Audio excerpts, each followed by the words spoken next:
Okay, everybody, here we go. You made it.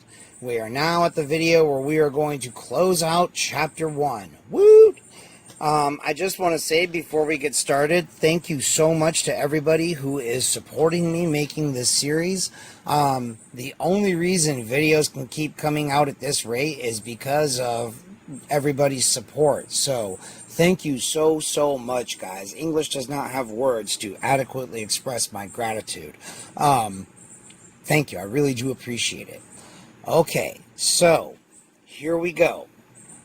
Jumping into hybridized orbitals. Like I said in the last video, this is the shit you are actually going to be using for the rest of the course. Alright? This video right here. And whereas the last video contained some stuff that would be reviewed for people that had taken general chem, what we are about to learn, I did not learn anything about this shit until I got into organic chem, except for the VSEPR theory stuff, which we'll see at the very end of this video. Now, what's important to know about sp3, sp2, and sp hybridized orbitals is that they are a combination of S and P orbitals, all right?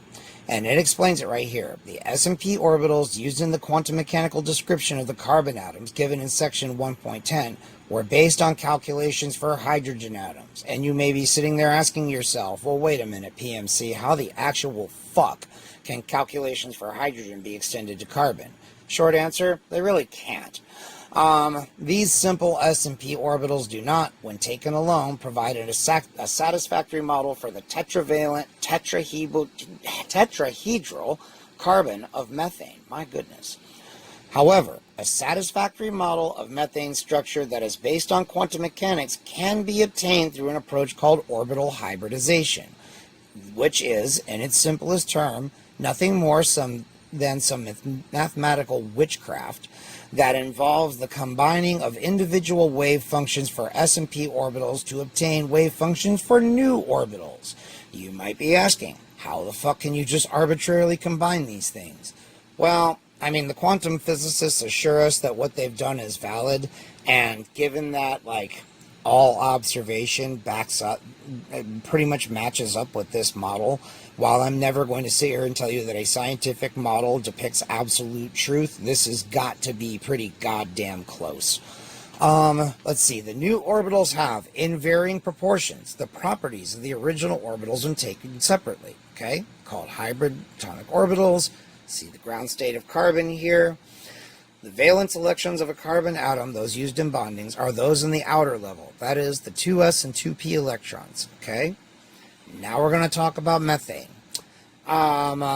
So, it's exactly like I've already told you. We took the wave functions for the 2s, 2py, this is the y-axis, 2px, that's the x, 2pz, this is the z, and we combined them all together with our quantum mathematical witchcraft, and we get this. Woo! Now, somebody on BitChute had mentioned something about the lobe phase signs changing rapidly over time, and that's not actually how it is. The phase signs of the lobes don't change, because remember, these are from the unsquared wave equation. We had to square the wave equation to get these orbitals here, but remember, we're squaring either a positive or a negative answer, and where there's nothing, there's a node. Now you'll notice that the negative lobes here are very small, whereas the positive ones are very large. Again, just phase sign, not charge.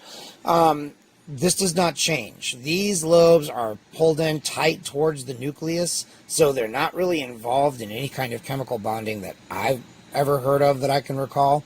So we're looking at these large extended lobes. These are the ones that will be involved in chemical bonding. They are also the ones that will hold lone pairs anytime you've got an sp3 hybridized atom. How do we know we have an sp3 hybridized atom? Well, there's a real simple trick that you can know at a glance. Does it have all single bonds? If so, it's sp3 hybridized. Very, very easy, okay? We can see that the sp3 hybridized carbon gives a tetrahedral structure for methane and one with 4 equivalent CH bonds, okay? They talk about, let's see, how orbital hybridization explains the very strong bonds between carbon and hydrogen. Excuse me. You can see the shape of an sp3 orbital right here, and we have our hydrogen with its 1s orbital right here. They come together, and there is extremely good overlap with a lot of electron probability density existing between the two nuclei. So that's the reason, basically, it's such a strong bond. There's such good overlap of these orbitals.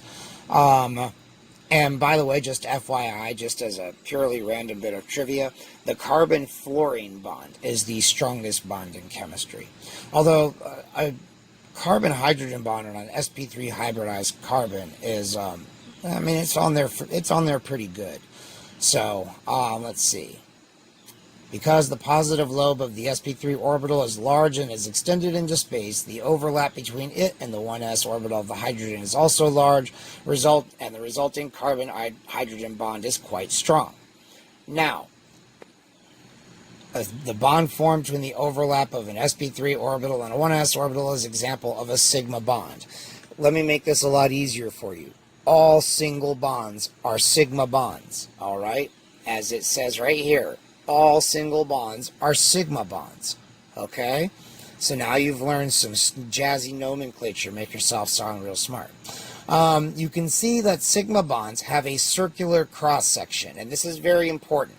It means that if we rotate this carbon or this hydrogen, we're not twisting or contorting this orbital out of its preferred shape, which is like this.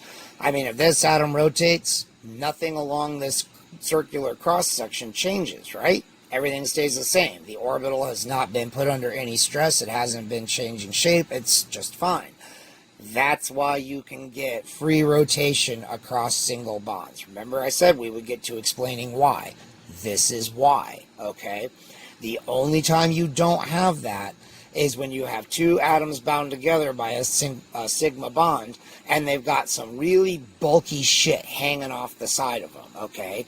Even in the quantum molecular weird-ass world of molecules, it's one thing of big-ass shit can't go through another thing of big-ass shit, okay? It will either stop it from rotating almost completely, or it will greatly restrict the rotation, all right? But if you were to remove those big-ass pieces of shit that are blocking the rotation, it would rotate freely, all right? Let's see. What else is important to know here? All right, they're talking about the structure of ethane. What they really want you to see here is that the carbon-carbon sigma bond is also very strong because it also has very good overlap. Let's see. What else? So just saying here that rotation of groups joined by a single bond does not usually require a large amount of energy. All right. Let's see. Is there anything else I want to get to with that? I think we're good. All right. So, oh yes, one other thing. Whenever you have a hydrocarbon, that is a compound of nothing but carbon and hydrogen, and it is all joined by single bonds, it is called an alkane. A-L-K-A-N-E, all right? All alkanes end with A-N-E. So propane, butane, hexane, decane. Anytime you hear that, you know it is a hydrocarbon chain with a certain number of carbons indicated by the prefix, which we will get into later, and that it's all single bonds, okay? So if you hear that, you know, a prefix that indicates a number of carbons, and it's followed by ane, it's not, as a molecule that is nothing in it but sp3 hybridized carbons, and it's all single bonds. Pretty cool, right? See, there is a method to the madness. Excuse me. Now, with double bonds, you have sp2 hybridization. So, anytime you see a carbon or an oxygen or a nitrogen, for that matter, that is double bonded to something, it is sp2 hybridized, where the hybrid orbitals have 1 part s and 2 parts p. And you may be saying, well, PMC, where the other p, part of the p go? Don't worry, we're about to see it in a second. All right? Hydrocarbons whose molecules contain a carbon-carbon double bond are called alkenes. All right, so alkanes, it's all singles. Alkenes, you've got at least 1 double bond in that puppy. All right? And just like before, like ethane and propane, here it's ethene and propene, which are both alkenes. All right? So now you got alkane and alkene. All right, let's see. And this is something I want to point out real quick. Ethene is also called ethylene, and propene is sometimes called propylene. We are going to get into the proper nomenclature for organic chemicals. This is something called IUPAC nomenclature.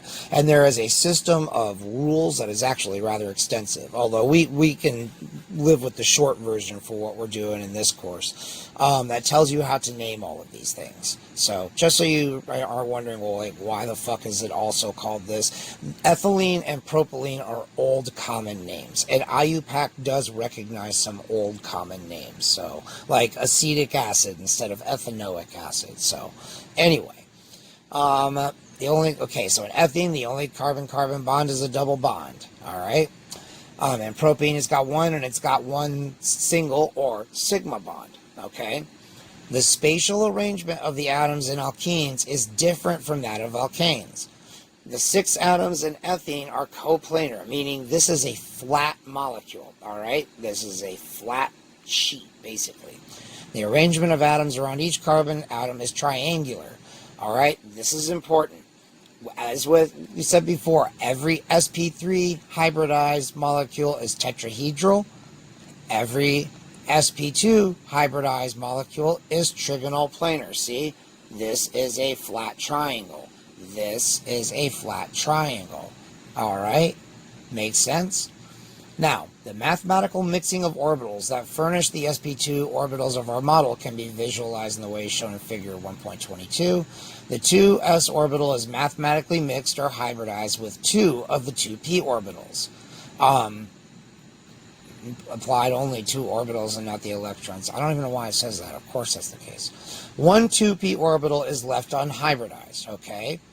1 electron is then placed in each of the sp2 hybrid orbitals, and 1 electron remains in the 2p orbital. All right? So that's what it's showing you here, okay? Here's our electron configuration for our sp2 hybridized carbon, okay? Got our 1s orbital here. Our sp2s are here, and then we have our 2p, all right? This is going to make a very big difference on the geometry of things here, okay? Now, I don't want to skip too far ahead. Okay, the carbon p orbital that is not hybridized is perpendicular to the plane of the triangle formed by the hybrid sp2 orbitals. What that means is so here we have the sp2 orbitals. The unhybridized p orbital is just kind of sticking above and below this little triangle, okay? 2 sp2 hybridized carbon atoms form a sigma bond, which is a signal bond, between them by overlap of 1 sp2 orbital from each carbon. The remaining carbon sp2 orbitals form sigma bonds to 4 hydrogens through overlap with the hydrogen of the 1s orbital. These 5 bonds account for 10 of the 12 valence electrons contributed by the 2 carbons and 4 hydrogens, combined and comprise the sigma bond framework of the molecule. Sigma bond framework or the single bond framework. Exactly the same, but sigma bond sounds more proper, right? The remaining 2 bonding electrons are each located in an unhybridized p orbital of each carbon. Sideways overlap of these p orbitals and sharing of the 2 electrons between the 2 carbons leads to a pi bond.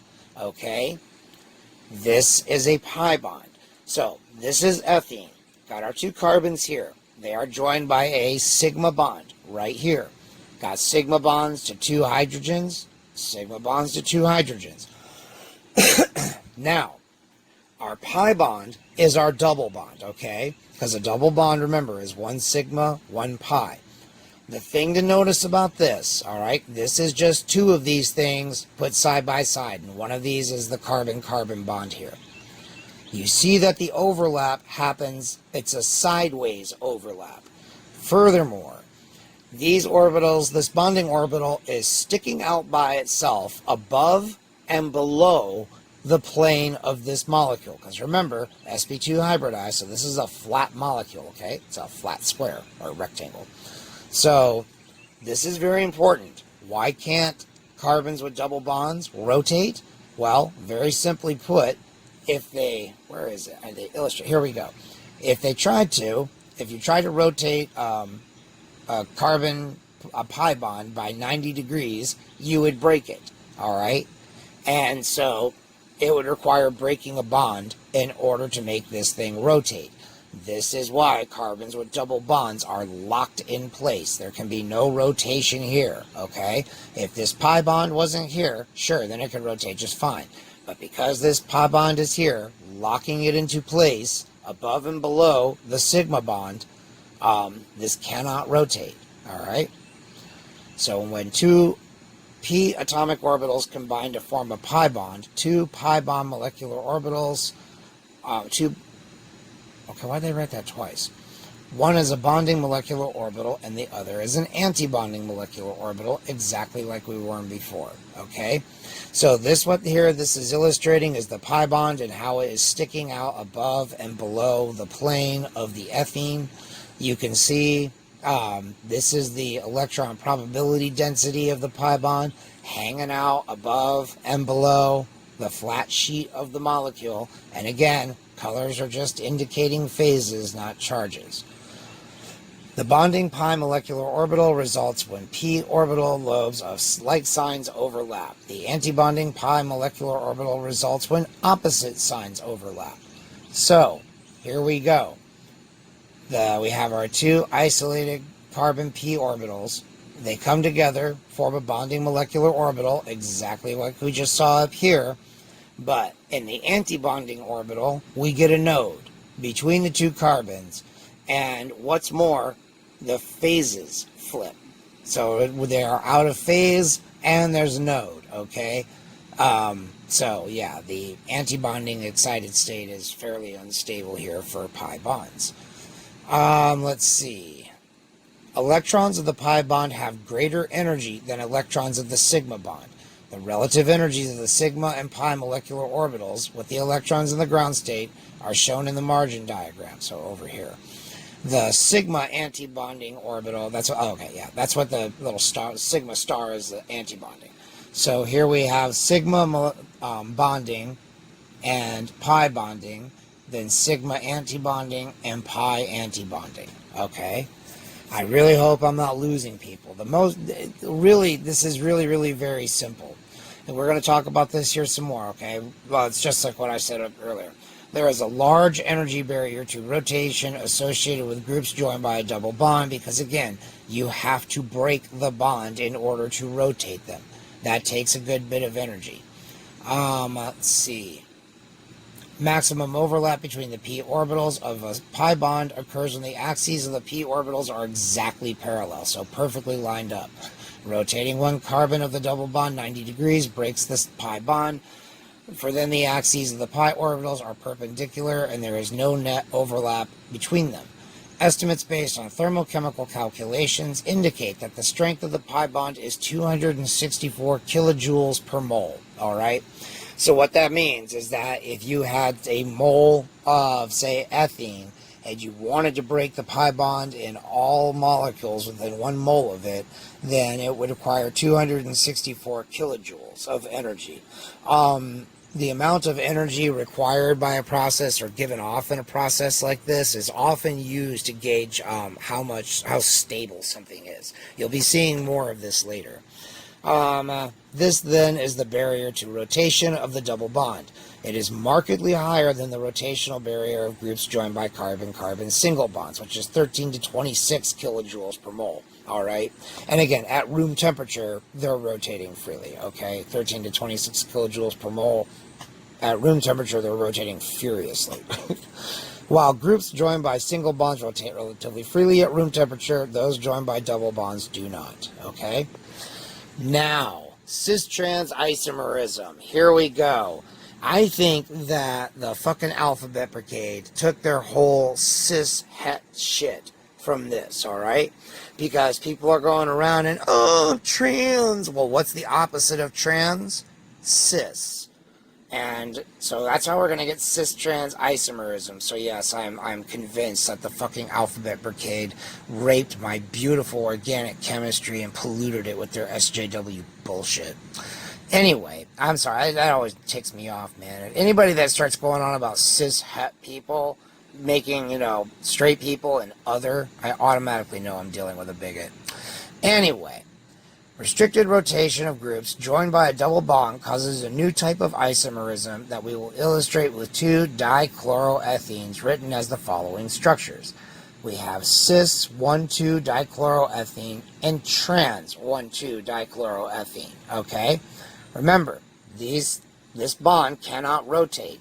Cis is when you have two things that are on the same side of the double bond. Trans is when they are on the opposite side of the double bond, okay? And even though we don't need to know it for this, I'm going to go ahead and explain this. These numbers, they're called locants, all right? And they tell you on what carbon a certain group is placed, all right? The last part of it is always the carbon chain, all right? And the ending here tells you what the bonding situation is. So cis, we know it's a cis molecule. 1, 2, so we know one thing is on carbon 1, one thing's on carbon 2. Dichloro, so we know it's two chlorines. F, so we know it's two carbons. Ene, joined by a double bond. Alright? This is how the nomenclature for organic chemistry works. These two compounds are isomers. They are different compounds that have the same molecular formula, although they do have different chemical and physical properties. Let's see. We can tell that they are markedly different because no matter which way you twist or turn this, you can never make it perfectly overlay with this. I'm not going to go into this too much because I think anybody that's over the age of 6 can understand that. See, comes from Latin. Still, I don't know. I still think they probably got it from organic chemistry, just because I like that theory. Anyway, moving on. Cis 1,2-dichloroethane and trans 1,2-dichloroethane and trans 1,2-dichloroethane are not constitutional isomers because the connectivity of the atoms is the same in each. The two compounds differ only in the arrangement of their atoms in space. Isomers of this kind are classified formally as stereoisomers. Okay, whenever we're talking about double bonds and stuff like this, we will either use cis-trans as the cis-trans nomenclature or something that we'll see later on called EZ nomenclature. But we don't really, that's all we really use to handle these kinds of compounds where you have carbons joined by a double bond, all right? Stereoisomers are compounds that differ only in the arrangement of their atoms in space. The connectivity is not different. Only the arrangement in space is different. So here we have this chlorine, it's on this carbon. Same here, this hydrogen, yep. This chlorine is on this carbon. This chlorine's on the same carbon. It's just that the arrangement in space is different. All caused by the fact that this cannot rotate around this bond. Are you starting to see why this is so incredibly important? Let's see. Structural requirements for cis-trans isomerism will become clear if we consider some additional examples. So here you have 1,1-dichloroethene, alright? It's not cis or trans because everything is on the same carbon. Here we have 1,1,2-trichloroethene. It's not cis or trans because we're not talking about two things. Alright, that's important. When we only use cis or trans when we're talking about two things. They can be the same group or they can be a different group. But if we have 3 or 4, we have to use EZ nomenclature, which you will not see here. Alright? Just take a look at this real quick to expand on our little nomenclature lesson. So, when you're talking about the groups that are bonded to your carbon chain, you always list them alphabetically. So trans, 1,2-dichloro, we know it's trans, a chlorine on 1, a chlorine on 2, 1,2-difluoro, a fluorine on 1, a fluorine on 2, eth, 2-carbon, ene, double bond. Starting to understand, I hope. I hope this is making sense. All right, sp. sp hybridized orbitals have 1 part s and 1 part p. And they have 2 pi bonds that are just sticking out here by themselves. So, when you have a carbon-carbon triple bond, you have 2 pi bonds. So the double bond, you have 1 sigma, 1 pi. For a triple bond, you have 1 sigma and 2 pi's. Once again, you can't rotate this, because if you did, you would have an orbital that's with one phase mixed up with an orbital that's of a different phase. So we can't have that. So that provides our barrier to rotation here. All right. I'm not going to, all of this is basically just reiterating everything we've talked about before, except for SP, and I've basically told you most of it. All right. So ethyne. Okay. Yes, that. All hydrocarbons that have carbon-carbon triple bonds are called alkynes. Where is it? I saw it up here. Alkynes. So they always will end with yne, which is pronounced ine. So this is ethyne, and this is propyne. Okay? So we have our alkanes, our alkenes, and our alkynes. Our alkanes, sp3 hybridized, all sigma bonds. Alkenes, sp2 hybridized, double bond, so you got a sigma and a pi. Alkynes, sp hybridized, you've got 1 sigma and 2 pi's. Okay? My goodness. All right. We can see here that whereas for sp3 hybridized carbons, the orbitals are arranged in a tetrahedral fashion. For sp hybridized carbons, or sp2 rather, for the sp2 orbitals are arranged in a triangular or trigonal planar fashion. Way the fuck up here. Here we go. Our trigonal planar bonding arrangement. With sp hybridized carbons in alkynes, this is going to be linear. So this is a straight line, okay? This geometry is really, really, really important to remember, okay? sp3 hybridized, tetrahedral pyramid. sp2 hybridized, trigonal planar, flat triangle. sp hybridized, you have a linear bond. So everything is a straight line, okay? Again, this is, all you've really got in alkynes is you just got 1 more pi bond.